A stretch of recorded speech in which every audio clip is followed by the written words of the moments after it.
Catherine.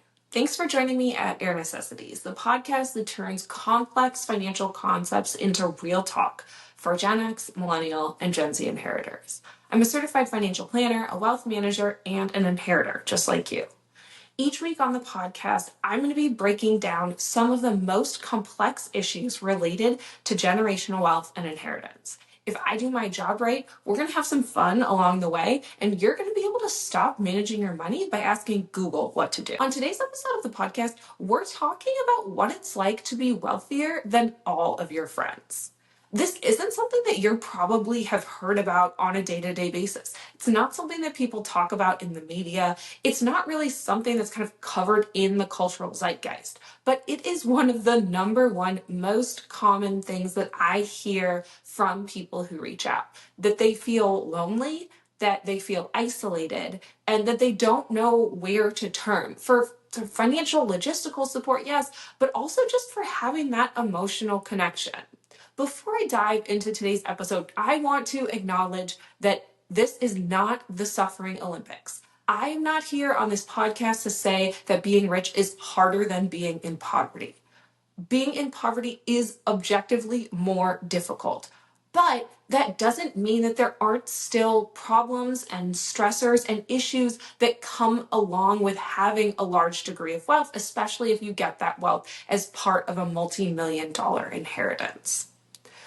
So I want to say I'm not out here saying that these issues are worse than any other issues. I am talking just about the issues that I see happening every day in the clients that I work with. And to name and summarize that issue, it's the sense of isolation and confusion you feel at being what feels like the only person in your circle who is going through a particular situation. If you surround yourself with a quote unquote normal group of friends, people who have a more standard level of wealth, you're not going to be able to talk to them about the fact that your mom died and now you're inheriting $10 million. That's not a socially acceptable topic of conversation. And that's fine. I don't think it should be. I don't think that if you're a person with wealth, it's really appropriate to talk about all of the problems that wealth brings you with people who don't have wealth. Because they're just going to be sitting there thinking like, well, geez, if I had $10 million, all of these other real problems in my life would be solved.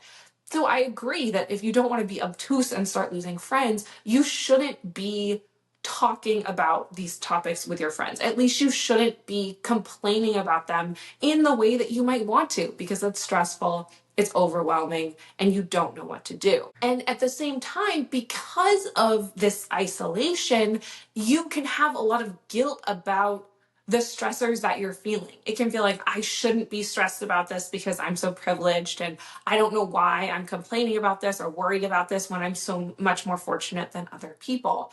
And that guilt is compounded by the sense of isolation because you don't see other people talking about these problems and you don't have anyone out there to normalize the fact that what you are going through is difficult. So that's my job, and that's what we're talking about today. The fact that it is normal to struggle with wealth. It is normal to struggle after you get a large inheritance. Even if you've gotten an inheritance 5-10 years ago, it is normal to feel awkward for being wealthier than your friends. But it doesn't mean that there aren't strategies that you can adopt and ways to start dealing with these feelings so that you can move forward openly and honestly with the people that you love and care about in your life, and also so that you can stop being so hard on yourself. The first thing I want to acknowledge here, if it hasn't come through already, is that getting an inheritance, yes, it is a huge amount of privilege. There is a huge amount of gratitude that people have for having generational wealth passed on to them. But in the vast majority of cases, you don't get an inheritance unless someone that you deeply loved died. So yes, it is a good thing, this money, if you just want to look at the way that society thinks about it, but it's also incredibly stressful and you're grieving and you might be fighting with your siblings or other family members and you're trying to navigate your way forward in life without this person who was a really close family member to you in your life. And that's a hard thing to navigate on top of the fact that you're also trying to deal at the same time with the fact that you are now in a totally different position in society. You have a totally different level of wealth. You need to get educated really fast on understanding what you inherited, understanding how it works. If you inherited through a trust, understanding all of the mechanics there. There's a ton of new information that just got dropped on you at a point when you're not really equipped to handle and process a lot of new information because, again, you are deep in grief in a lot of cases. Obviously, this isn't going to be true for all inheritors. So I want to normalize that as a difficult thing. And then the first thing I want to talk about, circling back to being wealthier than your friends and not being friends with people who can necessarily understand the things that you're struggling with, I want you to think about where in your story there are things that other people can relate to. Because there are some parts of your story that your friends who have, again, more normal level of wealth aren't going to be able to relate to. But there are parts of it that they can. The fact that the estate settlement process is difficult and confusing and stressful, that's something that everyone is going to go through, not just people with wealth. The fact that someone that was close to you died, that's something that a good friend is going to be able to relate to and be sympathetic with you about. You don't have to talk about numbers. You can say, oh, my mom had all of these accounts and some of this real estate, and I don't know what to do with it. So you can kind of generalize it a little bit into things that are okay to talk about. So just because there is this big number attached to your inheritance, it doesn't mean that you can't talk about it with people that you're close with. It does mean that you might not feel comfortable sharing initially how much wealth you have, but it doesn't mean that you can't talk about anything related to your inheritance. You don't have to hide the fact that you're getting an inheritance, even if you aren't totally forthright about how much it is. The other thing that I want to encourage you to do here, and this can be done really selectively and probably only with the people that you're actually closest to, is to talk to them as you get more comfortable with the amount of wealth that you have. Talk to them about some of the things that you struggle with. And I want you to be really careful to do this, not in a way that makes it seem like you're complaining, but just to be open and honest. And again, you don't have to attach numbers to this, but you can say, I inherited a lot of money when my mom died, and I don't really know what to do with it. I'm confused about it, and I'm not asking you for help. I'm just letting you know that as your friend, this is something I'm going through, and is it okay if I talk about it sometimes? And then being really careful not to talk about it all the time and not to talk about it in a way that's going to make anyone else feel bad for not having this wealth, but to be open and honest about something that you're struggling with.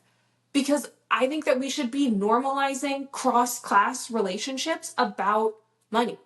And just like if someone was struggling with not having enough money, you would expect them to talk about that and share about that because it's something real that's going on with your life. If you're struggling with some of the logistical issues related to inheritance, you should be able to talk about that, again, in a way that's sensitive to the fact that the person you're talking to might not have access to the same level of privilege that you do. The next thing that I want to suggest here is that you work on building a community of people who have gone through the same challenges that you have. And this is really difficult. I know it's really difficult because I'm one of the only people that's out there in a very public way on social media talking about these challenges. So you might not know where there are spaces where you can connect with people who have gone through similar challenges, but they are out there. If you're interested in connecting with people, you can always reach out to me, even if you just want to chat about some of the things you're going through. No sales pitch necessary. I'm always available to talk as a resource, just as a sounding board to say that you're not alone and this is something that other people struggle with all the time. If that's not something that you want to do, there are groups out there that are basically networking groups for wealthy people. So they might be a place where you can start finding people who are like-minded, not in the sense of like wanting to be super flashy and kind of hang out in wealthy spaces or ostentatious spaces, but just to have people who understand what it's like to struggle with the issues around money and to be looking for guidance from other people who have been in this situation before and who are going through some of the same things that you're going through, to find community in that space. The other thing that I think can be really powerful, especially if you're interested in giving back, is getting more involved in the philanthropic space. As you engage more with nonprofits, especially if you live in an area with a community foundation, that can be an amazing resource to get in touch with people there, to talk to them about some of the things that they're struggling with, and ask if they know anyone else who would be willing to talk to you and willing to meet with you just one-on-one as two people who are young and have wealth to talk about some of the struggles that they've had. And those can be really, really great resources, not something that you would necessarily think about to ask, but there are people in this space, and I know because I'm one of them, who work with a lot of younger people with a high level of wealth. And all of us are hearing from the vast majority of our clients that they are feeling isolated and they want more spaces where they can talk openly about the challenges that they're struggling with without fear of being judged for like being obtuse, pretentious people who are super out of touch with reality and the struggles of the everyday man. And so when I have all of these people who are saying this to me, what I'm thinking is like, you all need to stop saying this to me. I mean, I'm a great first step, but also you need to start saying it to each other. And we need to start building more community where these things are okay to talk about. So it's something that I am really focused on and always happy to put people in touch with others who are in kind of a similar position and who are interested in talking. But also there are a lot of people in your community who can perform that same role. So it's really about reaching out and looking and trying to find those people where they are. The last thing that I want to say here is if all of these money issues stay hidden, if you never talk about them, if you never bring them up, then it is going to be very, very difficult for you to connect with someone else who understands. Because finding community in this space requires putting yourself out there to some degree.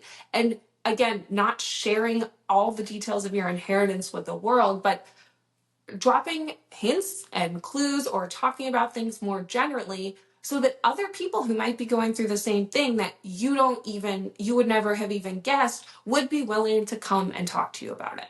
And I know this works because people know this is my job. People know that I am a certified financial planner and a wealth manager for younger, wealthy inheritors. And so all the time, I have friends who just start talking to me randomly about their family wealth. And these are not people that I would have thought are wealthy. These are not people that I looked at and I'm like, oh yeah, you definitely, your family's definitely worth 10, 20, 30, 40, 50, whatever, $1,000,000. But because they know that I do this for work and that I am comfortable talking about these things and that it's a safe space, people just open up. And so I can tell you from my experience that if you indicate that you might be open to having some of these conversations, even if you're just talking about like inheritance and estate planning, I think that you might actually be surprised by the response that you get back from some people in your circle. Again, it's not going to be everyone in your circle, and depending on where you live, it might be no one. But if you are a little bit more open, if you can open the door a crack for people, then you might find that you are actually able to build more meaningful and engaged relationships with people who are struggling, maybe not with the exact same issues, but at least with similar issues. To close out here for you, I just want to remind you that if you are thinking about this and if you're worried about it, if you feel like it's awkward that you have more wealth than all your friends, you don't really know how to conduct yourself, you try and hide that part of your life, you are on the right track. The people that I worry about are the people who are super obtuse and don't even worry about this at all. The people who flaunt their wealth in front of people who have less than they do, or the people who only hang out with other people who have a similarly high level of wealth. Those are the people that need to be concerned. Just because you're asking these questions, you listen to this podcast all the way through to the end, I know that you are going to be okay. And I know that you are on the right path to finding solutions. If this podcast was helpful for you, or if you have more questions, there's a link to the show notes below, all the ways that you can get in touch with me. I'm always happy to chat. Instagram, text me, schedule a call, whatever it is. I really hope that this podcast was helpful. If you have any questions, email them to me. I'd love to make them the subject of a future episode, and I'll look forward to catching you next time.